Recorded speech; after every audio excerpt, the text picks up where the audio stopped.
BS6 E20 के साथ 2023 Hero Super Splendor XTEC V2 यानी वर्जन 2 लॉन्च हो चुकी है। इसकी स्टार्टिंग प्राइस लगभग 85,000 से लेके 89,000 तक आपको एक शोरूम प्राइस रेंज के हिसाब से मिलती है। इसी प्राइस रेंज में आपको SP 125 ये भी अपडेट होकर के आई है, मिल जाती है। TVS की तरफ से आने वाली 125 सीसी की राइडर जो कि लगभग 1000 से लेके 11,000 रुपए इस गाड़ी से महंगी मिलती है, और वही पल्सर NS 125 लगभग आपको 11,000 से लेके 16,000 रुपए महंगी मिलती है सुपर स्प्लेंडर एक्सटेक V2 से। तो क्या ऐसे में इस 2023 की जो लॉन्च होकर के आई है वर्जन 2 के साथ E20 के साथ नया अपडेट, क्या इसे खरीदना फायदे का सौदा है या फिर नहीं है? आइए जानते हैं इस particular 2023 Hero Super Splendor XTEC के बारे में कुछ प्रैक्टिकल फैक्ट्स जो हमेशा की तरह आपको सिर्फ इसी चैनल पर जानने को मिलेंगे और कहीं नहीं। You guys just stay tune with me, this is Chetan Patil and you watching ask auto गुरु। सबसे पहले शुरुआत करते हैं इसके दिल से, ये कैसे धड़कता है। तो यहाँ पे आपको 124.7 सीसी का single cylinder 4 stroke air cooled BS6 engine मिल जाता है 5 speed manual transmission gear box के साथ। मैक्स पावर 10.84 PS की जनरेट करता है और मैक्स टॉर्क 10.60 Nm का ये दे देता है। इसी इंजन की पावर फिगर को अगर मैं बाकी राइवलरीज के मुकाबले देख लूं तो यहाँ पे SP 125 आपको लगभग जो पावर है 0.12 PS की कम प्रोवाइड करता है, और वही टॉर्क 0.30 Nm का ज्यादा प्रोवाइड कर देता है। वही राइडर की बात कर ली जाए तो यहाँ पे 0.54 PS की पावर ज्यादा मिल रही है और टॉर्क भी 0.60 Nm का आपको ज्यादा मिल जाता है। साथ ही अगर पल्सर NS की बात कर लो तो यहाँ पे 0.96 PS की पावर ज्यादा मिलती है, तो आपको टॉर्क जो है 0.40 Nm का ज्यादा मिल रहा है। यानी कि सुपर स्प्लेंडर के मुकाबले सभी गाड़ियों में पावर भी ज्यादा है और टॉर्क भी ज्यादा मिल रहा है। तो ये गाड़ी लगभग सिटी में या फिर हाई स्पीड में आप नहीं चला पाओगे ज्यादा इनके मुकाबले, ऐसा सा कुछ यहाँ पे कहानी नजर आ रही है। बढ़ते हैं आगे और बात कर लेते हैं कर्व वेट की, ओवरऑल वजन की। ये जितना ज्यादा होता है गाड़ी उतनी हाईवे पे स्टेबल चलती है। और भी कुछ फायदे हैं, बताऊंगा आगे। आंकड़ों की बात कर लेते हैं। सुपर स्प्लेंडर आपको 123 kg 123 किलो का ओवरऑल इसका कर्व वेट मिल जाता है, जो कि लगभग SP 125 के मुकाबले 6 किलो से कम है। यानी कि 6 किलो SP का कम है सुपर स्प्लेंडर के मुकाबले। वही राइडर आपको लगभग बराबर का कर्व वेट जो है वो प्रोवाइड करा देती है, और 21 किलो ज्यादा मिल रहा है आपको NS 125 में। तो ऐसा है कि कर्व वेट बाकियों के मुकाबले ठीक ठाक मेंटेन है, बाकी पल्सर का सबसे ज्यादा यहाँ पे आपको मिलता है। कर्व वेट अगर ज्यादा रहा तो गाड़ी हाई स्पीड परफॉर्मेंस जो है आपको हाईवे पे स्टेबल चलती है ऐसे वक्त पे। वही अगर सामने से कोई बड़ा सा ट्रक गुजर जाए या फिर बारिश के दिनों में हवा की आंधियां आते रहती है तो गाड़ी कहीं ना कहीं लहराती है, जोर जोर से हवाएं आती है। तो कर्व वेट अगर ज्यादा रहा तो ये वाली चीजें नहीं होती है, गाड़ी स्टेबल चलती है। इसी के साथ कॉर्नरिंग में भी हाई कर्व वेट का फायदा आपको हो जाता है। अब दूसरा नुकसान इसका ये है, फायदे तो बता दिए, नुकसान ऐसा है कि अगर ज्यादा कर्व वेट रहा तो माइलेज कहीं ना कहीं गिरने लग जाता है। दूसरी चीज, ब्रेकिंग कहीं ना कहीं हाई स्पीड में आपकी इतनी इफेक्टिव नहीं लग पाती है जितनी लगनी चाहिए। तो ये वाली चीजें हैं, प्रोज कॉन्स दोनों कर्व वेट ज्यादा होने के यहाँ आपको मिल जाते हैं। बढ़ते हैं आगे और मुद्दे की बात करते हैं कि इस सुपर स्प्लेंडर का किस तरह से मेंटेन रखा गया है पावर टू वेट रेशियो और टॉर्क टू वेट रेशियो। ये दोनों ही रेशियो जितना ज्यादा रहा किसी भी गाड़ी के अंदर उतना ही परफॉर्मेंस बेहतर मिलता है। ऐसा क्यों? ऐसा इसलिए जानेंगे आगे, पहले आंकड़ों की बात कर लेते हैं। तो कर्व वेट देखा जाता है पावर टू वेट रेशियो निकालने के लिए, जो कि मैंने आपको बता दिया 123 kg की ये मिल रही है, और जो मैक्स पावर है वो भी मैंने आपको बता दी, जो कि 10.84 PS की यहाँ प्रोवाइड की जा रही है। इस हिसाब से इसका कैलकुलेशन निकाला जाए तो आपको power to weight ratio 88.13 PS per tonne का मिल रहा है, विच इज क्वाइट गुड। इसके अलावा टॉर्क टू वेट रेशियो क्या कहता है, तो यहाँ पे भी अगेन जो कर्व वेट है वो देखा जाता है 123 किलो, मैक्स टॉर्क यहाँ पे आपको 10.60 Nm का मिल रहा है। इस हिसाब से जो टॉर्क टू वेट रेशियो है वो आपको 86.17 Nm पर टर्न का देखने को मिल रहा है। तो देखो ऐसा है कि कंपटीशन में ये सबसे बेहतर है ऐसा नहीं है, जबकि 91 point something turn PS per tonne का आपको SP में ही देखने को मिल रहा है। और भी बाकी गाड़ियां हैं जिनमें कहीं ना कहीं सिमिलर आगे पीछे देखने को मिल जाता है। तो जिस हिसाब से यहाँ पावर टू वेट रेशियो और torque to weight ratio maintain रखा है इस particular 2023 Hero Super Splendor Xtec में या फिर सुपर स्प्लेंडर में, तो यहाँ पे ये मैं कहूँगा बेहतर है। ज़्यादा अच्छा भी नहीं कहा जा सकता और ज़्यादा बुरा भी नहीं कहा जा सकता। ज़्यादा जो पावर टू वेट रेशियो और टॉर्क टू वेट रेशियो अगर ज़्यादा रहा तो इसके क्या बेनिफिट होते हैं। तो देखो, गाड़ी मैक्सिमम लोड उठाने में सक्षम हो जाती है। इनिशियल पिकअप गाड़ी का काफ़ी अच्छा आपको देखने को मिल जाता है। ओवरऑल अगर ओवरटेकिंग आपको करनी है कम स्पीड में, कम गियर में, तब भी आपकी गाड़ी आराम से कर लेती है। खराब रास्तों में, ओबड़ खाबड़ रास्तों में गाड़ी चलाने के लिए आसानी हो जाती है। बार बार ब्रेक लगाना, उसे उठाना, यानी इनिशियल पिकअप या फिर पिकअप ओवरऑल वो कह सकते हो आप। स्पीड कहीं ना कहीं आपको अच्छा मिलता है। हाईवे पे, चढ़ान पे भी गाड़ी आराम से चल जाती है। टॉप स्पीड आराम से आप अचीव कर सकते हो। इस तरह के तमाम तरह के फायदे आपको पावर टू वेट रेशियो और टॉर्क टू वेट रेशियो अगर ज्यादा रहा, ये जितना ज्यादा रहा उतना बेहतर है ये सारे फायदों के लिए। आखिरकार ये 125 सीसी की गाड़ी है, इसमें कहीं ना कहीं थोड़ा बहुत माइलेज का भी रोल देखा जाता है। माइलेज क्या कहता है, तो देखो ARAI क्लेम कुछ और ही करती है लेकिन रियल लाइफ में कुछ और ही आपको मिलता है। यहाँ आप जो ARAI है यानी कंपनी की तरफ से जो क्लेम किया जा रहा है सुपर स्प्लेंडर में, वैसे यहाँ 12 लीटर का फ्यूल टैंक कैपेसिटी मिल रहा है और 65 किलोमीटर पर लीटर का माइलेज क्लेम किया जा रहा है। वही SP में आपको लगभग 5 किलोमीटर पर लीटर तक का माइलेज ज़्यादा क्लेम किया जा रहा है और राइडर में 2 किलोमीटर पर लीटर तक का माइलेज ज़्यादा क्लेम किया जा रहा है।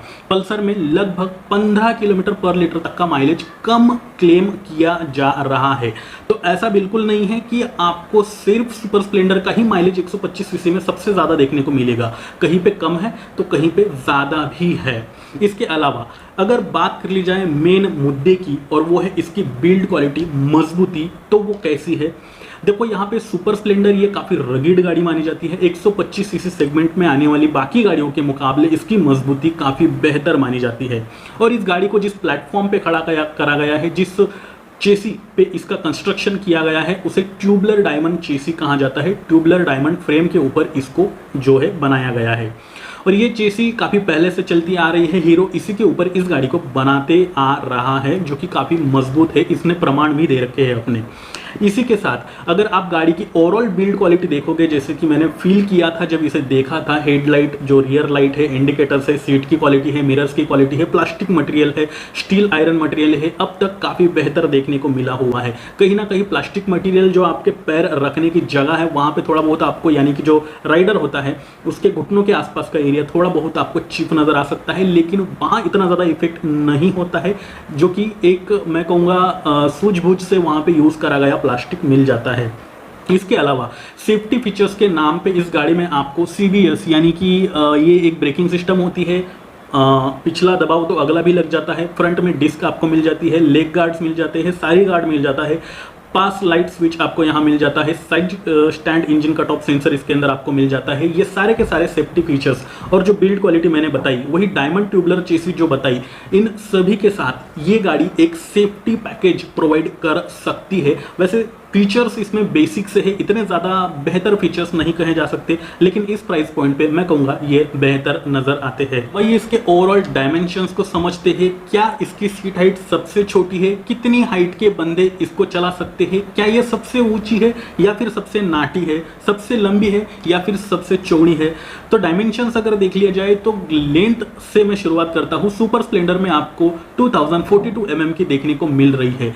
SP की इस लेंथ के मुकाबले 22 mm लगभग कम मिल रही है आपको, और वही राइडर 125 28 mm से ज्यादा है, तो पल्सर NS 125 30 mm से कम है। यानी कि लेंथ के मामले में ये गाड़ी आपको ठीक ठाक मिलती है, ना ज्यादा सबसे लंबी है ना किसी से छोटी भी है। विड्थ यहाँ सुपर स्प्लेंडर में 752 mm की मिल रही है, जो कि SP 125 33 mm से ज्यादा है। वही राइडर 125 भी 33 mm से ज्यादा है। पल्सर NS 125 ये भी आपको 58 mm से ज्यादा मिल रही है। यानी कि सेगमेंट में चौड़ी गाड़ी नहीं है ये किसी भी राइवल के मुकाबले। हाइट की बात कर ली जाए यानी ऊंचाई की, तो यहाँ 1092 mm की मिल रही है, जो कि SP 125 11 mm से ज्यादा है। राइडर आपकी 36 mm से ज्यादा है, तो पल्सर 14 mm से कम है। यानी कि ये गाड़ी ज्यादा ऊंची भी नहीं है। ग्राउंड क्लियरेंस क्या कहता है, जो कि काफी इंपॉर्टेंट रोल अदा करता है किसी भी गाड़ी में। सुपर स्प्लेंडर में आपको 180 mm का मिल रहा है, विच इज क्वाइट गुड, ये काफी अच्छा है। SP 125 में आपको लगभग 20 mm कम मिल जाता है, वही राइडर का लगभग सिमिलर मिल जाता है और पल्सर में 1 mm छोटा कम मिल जाता है। यहाँ पे एक चीज आप नोट करोगे कि सबसे अच्छा ग्राउंड क्लियरेंस आपको सुपर स्प्लेंडर में देखने को मिल रहा है। तो ऑफरोडिंग के साथ साथ किसी भी तरह के खराब रास्तों पे इस गाड़ी को आराम से चलाया जा सकता है। व्हील बेस की बात कर लेते हैं। व्हील बेस वो चीज है जो जितना ज्यादा रहा गाड़ी उतनी हाईवे पे स्टेबल चलती है और जितना कम रहा उतनी सिटी में आसानी से चल जाती है। यहाँ पे कैसा है, सुपर स्प्लेंडर 125 में आपको 1267 mm का यानी 1267 mm का मिल रहा है, जो कि SP 125 18 mm से ज्यादा है, राइडर 125 59 mm से ज्यादा है, तो वही पल्सर 125 86 mm से ज्यादा है। अब यहाँ पे गौर करने वाली बात ये भी है कि इसका व्हील बेस किसी से भी ज्यादा नहीं है, यानी सभी से छोटा है। तो ऐसा है, जैसे मैंने थोड़े टाइम पहले कहा था कि व्हील बेस जितना ज्यादा होता है उतनी ही गाड़ी आपकी हाईवे पे स्टेबल चलती है। व्हील बेस यानी दो टायर्स के बीच का डिस्टेंस, अगला और पिछला, ये जितना दूर रहा उतनी ही सेंट्रल ग्रेविटी ऑफ वेट और प्रोपोर्शनेट पकड़ के चलती है, हाईवे पे स्टेबल चलती है गाड़ी, और जितना छोटा रहा उतनी आपकी गाड़ी सिटी में बेहतर चलती है। ऐसा इसलिए क्योंकि वो यू टर्न लेने में आसानी हो जाती है, जो दायरा है उसे कम लगता है, गलियारों में से निकालने के लिए आसानी हो जाती है, ट्रैफिक वाले रास्तों में चलाने के लिए आसानी हो जाती है। तो सुपर स्प्लेंडर को मैक्सिमम ये ध्यान में रखकर बनाया गया है कि इसे सिटी में चलाया जाए, हाईवे में काफी कम। तो ये चीज यहाँ पे आप ध्यान में रख करके इसे खरीद सकते हो। गाड़ी चाहे कोई भी हो, उसका सबसे ज्यादा इंपॉर्टेंट पार्ट तो उसकी सीट हाइट होती है। तो यहाँ पे आपको कैसी मिल रही है, सुपर स्प्लेंडर में आपको 793 mm की सीट हाइट मिल रही है, जो कि लगभग 3 mm से कम है SP 125 की, यानी कि SP 125 की 3 mm कम मिल रही है सुपर स्प्लेंडर के मुकाबले। राइडर की लगभग 13 mm कम मिल रही है और पल्सर की 12 mm ज्यादा मिल रही है। तो ऐसा है, अगर आपकी हाइट 5.5 फीट है तो आप इस गाड़ी को आराम से चला सकते हो, जिसमें कोई दिक्कत नहीं आने वाली। साथ ही 5.4 फीट भी है तब भी आपका एक पैर जो है वो जमीन पे आराम से टिक जाएगा, दूसरा पैर आधा अधूरा टिकेगा, जिससे आप गाड़ी चला लोगे, कोई दिक्कत नहीं आने वाली।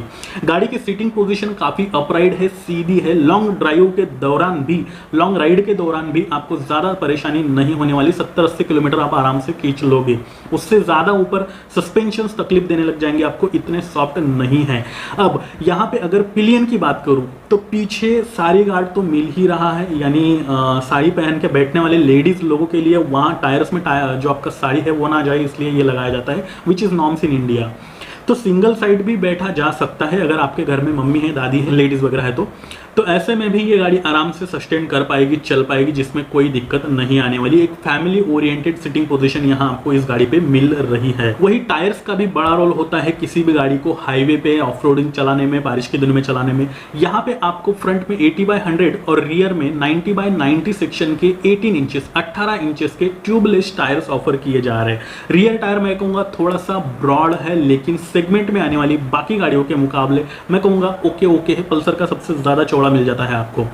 तो ऐसा है कि इस गाड़ी से आप ठीक ठाक ड्राइव कर पाओगे, मतलब अच्छी खासी कर पाओगे, लेकिन हाई स्पीड परफॉर्मेंस बिल्कुल आप एक्सपेक्ट मत करना। कॉर्नरिंग बिल्कुल इसके ऊपर मत करना, स्किड हो सकती है, फिसल सकती है। और ज़्यादा स्पीड में, जैसे मैंने कहा कि हाई स्पीड एक्सपेक्ट मत करना, तो ज़्यादा स्पीड में अगर आप ब्रेक लगाओगे, बारिश के दिन है, रास्ते गीले पड़े हैं, तो ऐसे में स्किड होने की संभावना है। इसलिए इस चीज़ को माइंड में रख करके आप इस गाड़ी को परचेस कर सकते हो। इसके अलावा ये गाड़ी अपने आप में कुछ चुनिंदा बेहतर फीचर्स लेकर के आती है, जैसे कि यहाँ पे आपको H-Tech जैसे मैंने कहा था वो तो मिल ही रही है। इसके अलावा इंस्ट्रूमेंट कंसोल पूरी तरह से यहाँ डिजिटल मिल जाता है।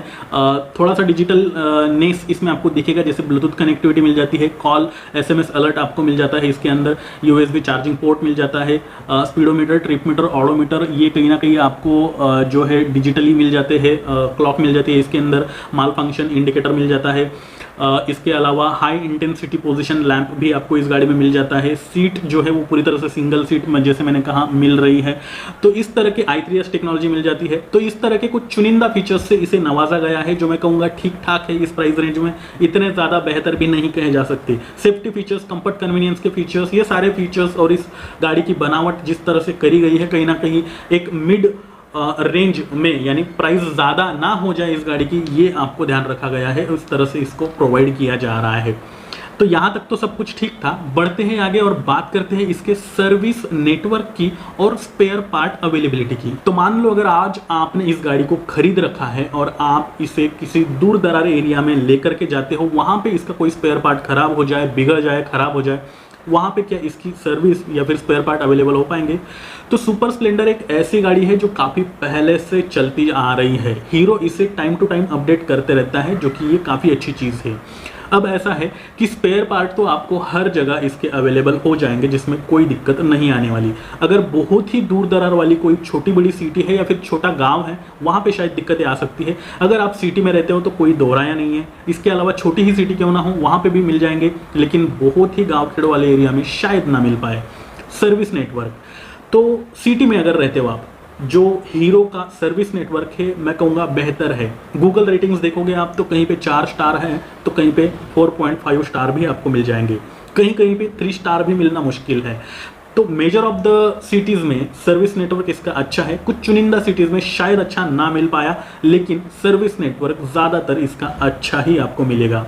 तो ये तो हो गई इसकी स्पेयर पार्ट सर्विस नेटवर्क वाली बात। अब बढ़ते हैं मोरल पे। क्या इसे खरीदना वाकई फायदे का सौदा है, या फिर किन लोगों के लिए ये बनी है? इस प्राइस रेंज में क्या कोई दूसरा ऑप्शन भी लिया जा सकता है? तो देखो ऐसा है, अगर इस प्राइस रेंज में, जैसे मैंने शुरू में कहा कि इतने जो 4 गाड़ियां हैं वो लगभग इसी प्राइस रेंज में मिलती है, कुछ महंगी है, कुछ सस्ती है। ESP 125 आपको इसी के प्राइस रेंज में मिल जाती है। अलग अलग जगह पे अलग अलग प्राइस होती है, एक शोरूम के हिसाब से सिमिलर प्राइस दिखा रहा है। तो आप चाहो तो उसे ले सकते हो, इसे ले सकते हो, ये आपके ऊपर डिपेंड करता है आप किस तरह की गाड़ी चाहते हो। अब सवाल उठता है कि किन लोगों को इसे प्रेफर करना चाहिए। देखो ऐसा है, अगर आपका रगिड यूज है, काफ़ी हार्ड यूज़ है और फिर कम चलना होता है, यानी दिन का 50, 55, 70 किलोमीटर तक, उससे ज़्यादा नहीं, तो आप ये गाड़ी खरीद सकते हो। ऐसा इसलिए क्योंकि सस्पेंशन इसके हार्ड है, ज़्यादा लंबी दूरी तय करने पर आपकी पीठ कमर जवाब देने लग जाती है, दुखने लग जाती है। दूसरा, कॉलेज गोइंग स्टूडेंट्स भी इसे प्रेफर कर सकते हैं। लुक कहीं ना कहीं आपको थोड़ा बहुत सिमिलर यानी कि अच्छा मिलेगा। ऐसा नहीं है कि बहुत ही ज़्यादा अंकल टाइप का है या फिर ओल्ड है, ऐसा नहीं है। तो आपके ऊपर डिपेंड करता है। अगर आप ऑफिस गोइंग पर्सन हो, डेली की अप डाउन है आपकी, सिर्फ जाना है और जा करके आना है, ऐसे लोग भी इसे ले सकते हैं। खेती में काम करने वाले लोग इसे खरीद सकते हैं। गाँवों में, खेड़ों में रहने वाले लोग इसे खरीद सकते हैं। या फिर ऐसी जगह पे जहाँ पे रास्ते ठीक ठाक नहीं हैं, मैं कहूँगा ओके ओके से है, तो वहाँ पे भी इस गाड़ी का यूज़ किया जा सकता है, क्योंकि ग्राउंड क्लियरेंस इसमें अच्छा है। तो ये सारे जो पर्पज़ मैंने बताए, अगर ये आपके जो रिक्वायरमेंट है उसके हिसाब से मैच हो रहे हैं, तो जी हाँ, आप इस गाड़ी को खरीद सकते हैं। इंजन इसका अच्छा मिल जाता है, रिफाइंड मिल जाता है, बस आपको टाइम टू टाइम ख्याल रखना पड़ेगा, बाकी गाड़ी में कोई दिक्कत नहीं है। अब अगर आप चाहते हो कि आपके कार और बाइक से रिलेटेड सभी तरह के सवालों के जवाब आपको एक ही चैनल पर अवेलेबल हो जाए, ऐसा आपको लगता है, तो ये चैनल सिर्फ आपके लिए है, इसे सब्सक्राइब करना ना भूलें। साथ ही अगर अभी भी आपने मुझे इंस्टा, ट्विटर, फेसबुक पर फॉलो नहीं कर रखा है, तो वहां पर जाकर आप मुझे फॉलो करके आपकी दुविधाएं पूछ सकते हो, जिनकी लिंक मैंने नीचे डिस्क्रिप्शन में दे रखी है। फॉलो करके ही सवाल पूछना, फेसबुक, इंस्टाग्राम, ट्विटर जो भी है, उसी के बाद आपको जवाब मिल पाएगा। अदरवाइज जवाब मेरे सिस्टम में आता ही नहीं है, वो फिर किसी ने सवाल पूछा तो। ऐसा है, अगर आप भी पर्टिकुलर इस गाड़ी को यूज़ कर रहे हो, तो आप आपका रियल लाइफ एक्सपीरियंस हमारे साथ शेयर कर सकते हो नीचे कमेंट में, या फिर फेसबुक, इंस्टा, ट्विटर, जिस पे भी आपका वो एक्सपीरियंस बाकी लोगों के साथ भी यहाँ पे सुनाया जाएगा मंडे को, आपकी बात आस्क कैटेगरी के साथ इस एपिसोड में। और फिर भी अगर आपका कुछ सवाल है, चाहे इस गाड़ी से रिलेटेड हो, चाहे किसी और गाड़ी से रिलेटेड, तो आप कमेंट में पूछ सकते हो। संडे कमेंट बॉक्स तो अपना आता ही है, वहाँ पे आपके सवालों के जवाब दिए जाएंगे। अब मैं चेतन पाटिल लेता हूँ आपसे विदा, और फिर से मिलता हूँ ऐसे ही किसी नए इंटरेस्टिंग वीडियो के साथ। तब तक के लिए नमस्कार।